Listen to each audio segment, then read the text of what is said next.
하나님께서 이 아침에 우리에게 주시는 귀한 말씀은 신약성경 사도행전 1장 1절에서 4절의 말씀입니다. 주여 감사합니다. 사도행전 1장 1절에서 4절 말씀 우리 같이 함께 말씀 읽도록 합니다. 데오빌로여, 내가 먼저 쓴 글에는 무릇 예수께서 행하시며 가르치시기를 시작하신부터 그가 택하신 사도들에게 성령으로 명하시고 성천하신 날까지의 일을 기록하였노라. 그가 고난 받으신 후에 또한 그들에게 확실한 많은 증거로 친히 살아계심을 나타내사 40일 동안 그들에게 보이시며 하나님의 나라의 일을 말씀하시니라. 사도와 함께 모이사 그들에게 분부하여 이르시되 예루살렘을 떠나지 말고 내게서 들은 바 아버지께서 약속하신 것을 기다리라. 아멘. 신년도 새해 들어서 아침을 통해서 함께 나누는 말씀은 사도행전의 말씀으로 함께 삼았습니다. 사도행전의 말씀을 또 새벽마다 아침마다 함께 나눌 때에 사도행전에 임하셨던 하나님의 성령의 능력과 하나님의 표적과 기적이 여러분의 가정과 삶 속에서 주장되시기를 축원드립니다. 오늘 첫 번째 말씀으로 1장 1절에서 4절의 본문의 말씀을 함께 나눌 때에 성령을 사모해라, 사모하는 자에게 주시는 성령을 사모해라 라는 말씀으로 함께 나누고자 합니다. 여러분, 우리가 믿는 하나님은 어떤 하나님이냐?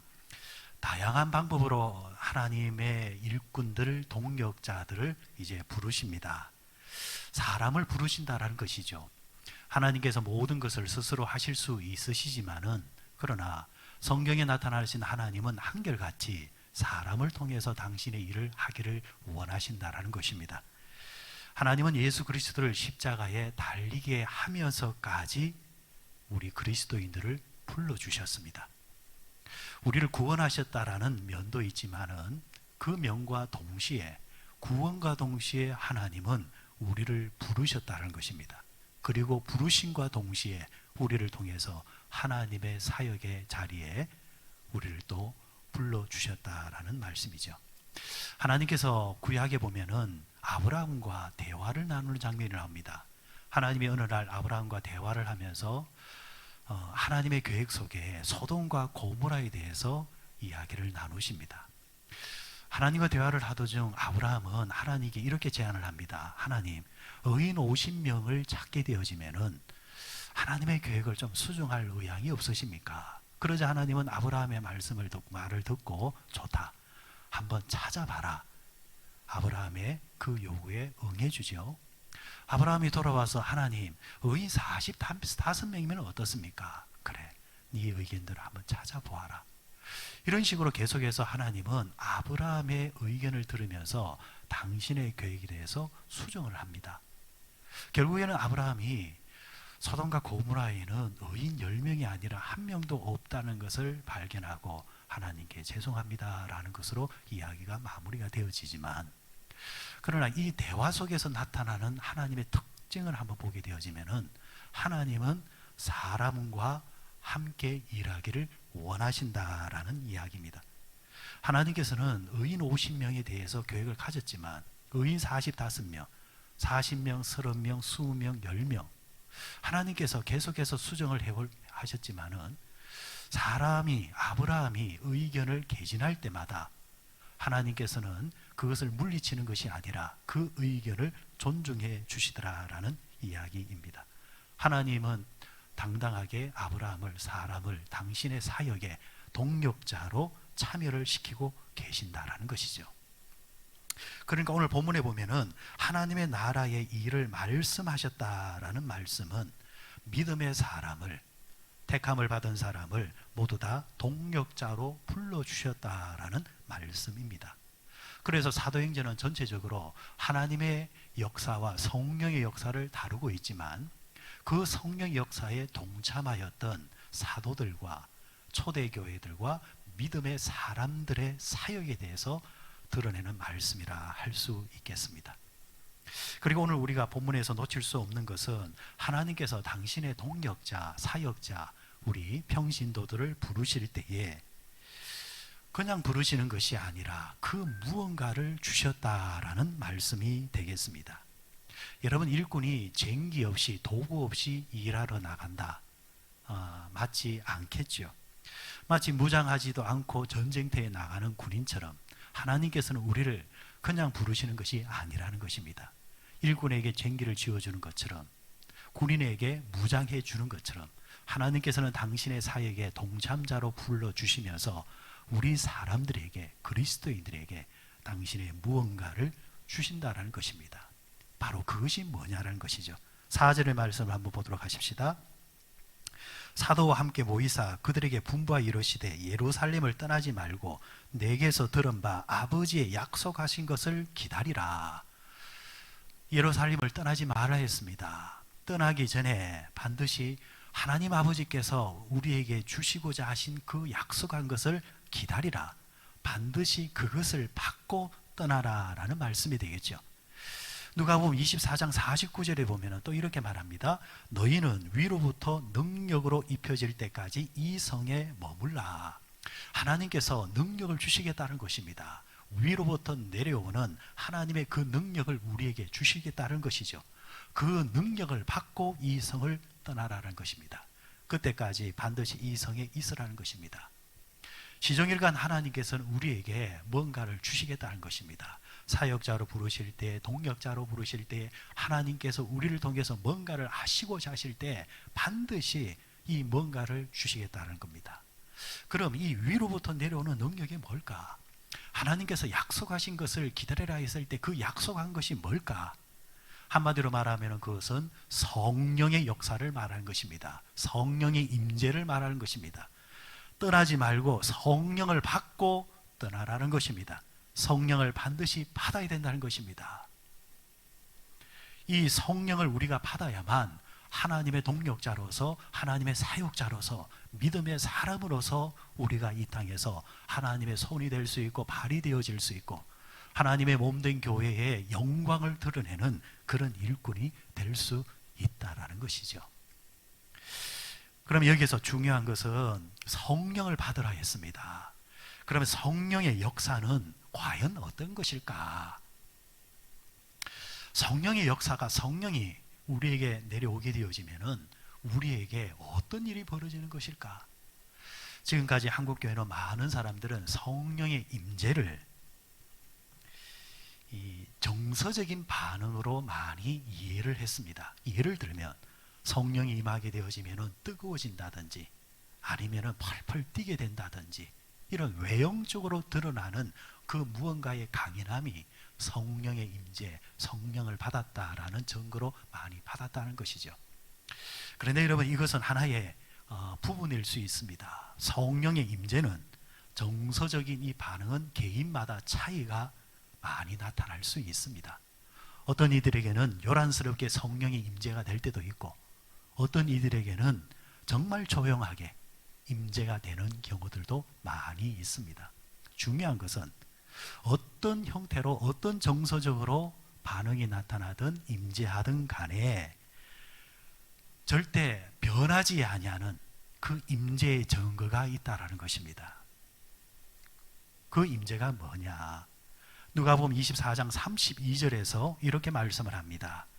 그들이 서로 말하되 길에서 우리에게 말씀하시고 우리에게 성경을 풀어주실 때에 우리 속에서 마음이 뜨겁지 아니하더냐 하고.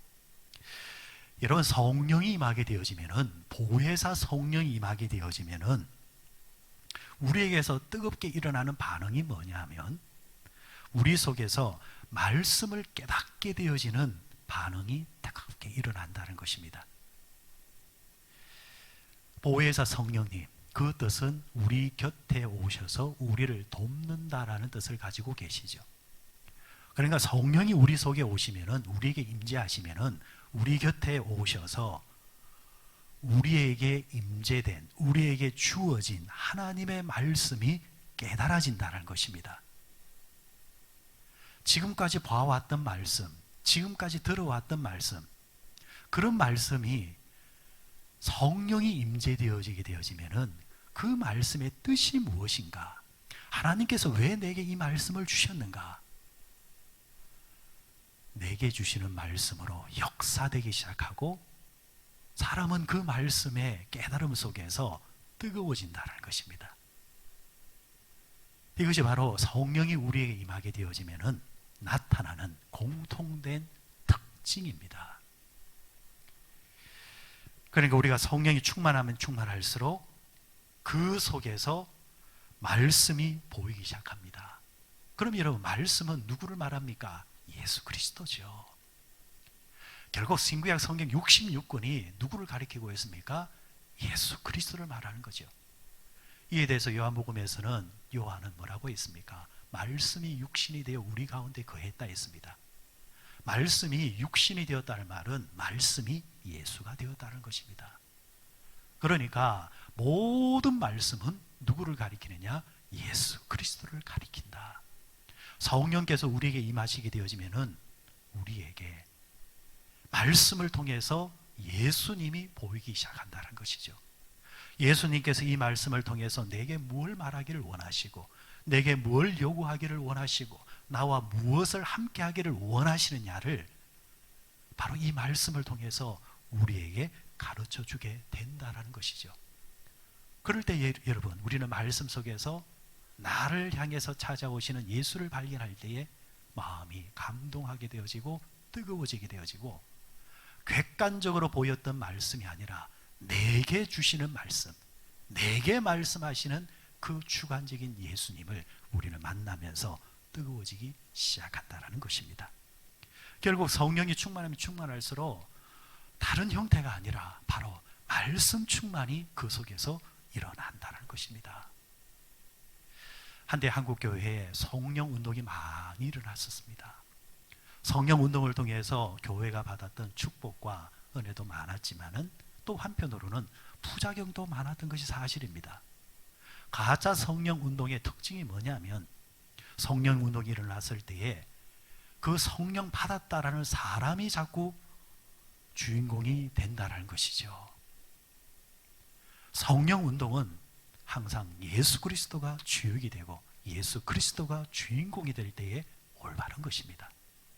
그런데 사람이 주인공이 되어지고 사람을 통해서 나타났던 신비한 역사나 기적과 표적이 자꾸 주인공이 되어버릴 때에 그것은 자칫 위험하다는 것입니다. 모든 성령은 예수 그리스도를 가리킵니다. 예수 그리스도는 말씀을 통해서 드러나는 것입니다.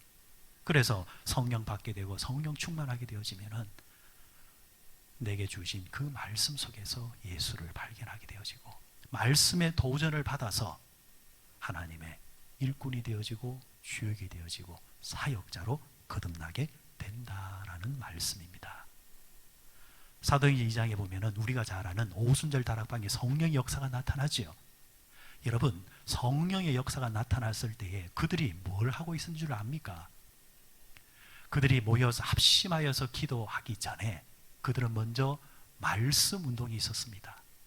사도 베드로를 통해서 그들이 함께 모여서 말씀을 나누고 있을 때에, 그 말씀의 기초에서 그들이 기도할 때에 성령께서 그들에게 임하신 것입니다. 그러므로 여러분, 항상 우리는 말씀 위에 서려고 해야 되고 성령을 사모하면서 이 말씀이 내게 주시는 뜻이 무엇인지를 사모하셔야 됩니다.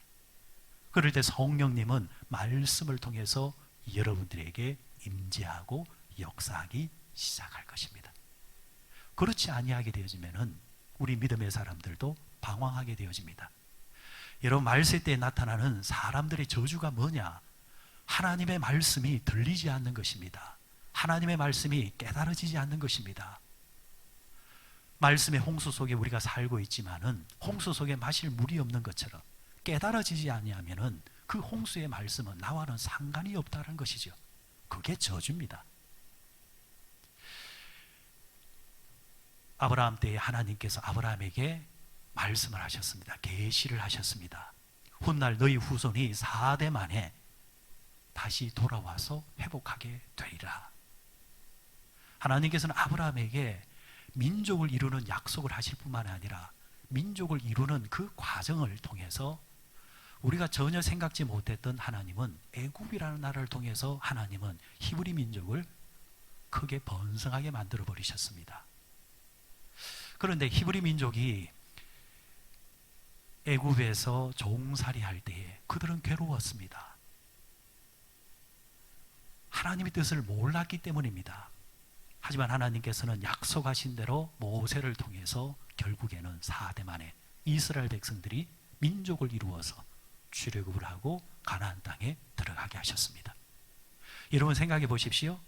이스라엘 백성들이, 그 후손들이 그들의 조상 아브라함을 통해서 하나님 주셨던 그 말씀을 기억하고 그 말씀을 깨달아 간직하고 있었다고 한다면 결국 저들은 방황하지 않았을 것입니다. 힘들어도 인내하며 승리하며 나아갔을 것입니다. 하지만 하나님께서 이미 저들에게 말씀을 주셨다 할지라도 저들이 그것을 깨닫는 말씀으로 받지 않았을 때에 그들은 오랫동안 방황했다는 거죠. 우리도 마찬가지입니다.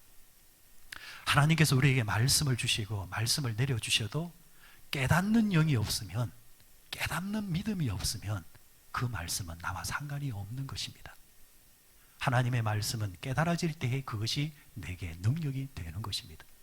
이 깨닫게 하는 능력이 어디서 오느냐? 위로부터 내려오신다 말씀하셨습니다. 바로 성령의 능력이 우리에게 임재하게 되어지면 바로 이 깨닫는 영이 우리에게 역사하시사 그 말씀이 깨달아지고 말씀 속에서 우리는 삶의 이정표를 따라서 혼동하지 않고 방황하지 아니하고 바르게 살아갈 수 있는 힘이 나온다는 것이죠. 사랑하는 여러분, 한 해가 시작되었습니다. 어떻게 보면은 혼동의 시대라 할 수 있겠습니다. 이 혼동의 시대 때에 그러나 새 때에 우리가 흘러가지 아니하고 함께 혼동하는 것이 아니라 오히려 이런 가운데서도 정확한 좌표를 가지고 믿음의 삶을 살 수 있고 방황하지 않는 길은 내게 주신 말씀을 꼭 붙잡는 것입니다. 1년에 있는 52주의 예배를 통해서 내게 주시는 말씀을 사모하십시다. 아니면 아침마다 주시는 말씀을 통해서 내게 주시는 말씀을 놓고 사모하십시다.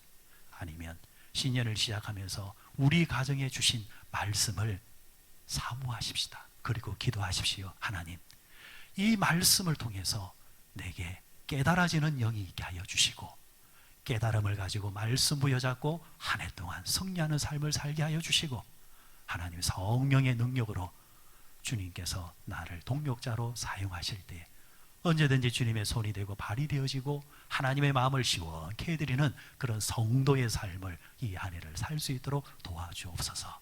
이렇게 기도하며 사모하며 나아가셔서 한 해 동안 무엇보다도 말씀으로 승리하는 여러분들 되시길 바라고 이 아침에 그 승리케 해주시는 성령의 임재가, 말씀을 깨닫게 해주시는 성령의 역사가 이 시간 여러분 가정 머리 위에, 여러분의 삶 위에 가득 임하시기를 주의 이름으로 축원드립니다.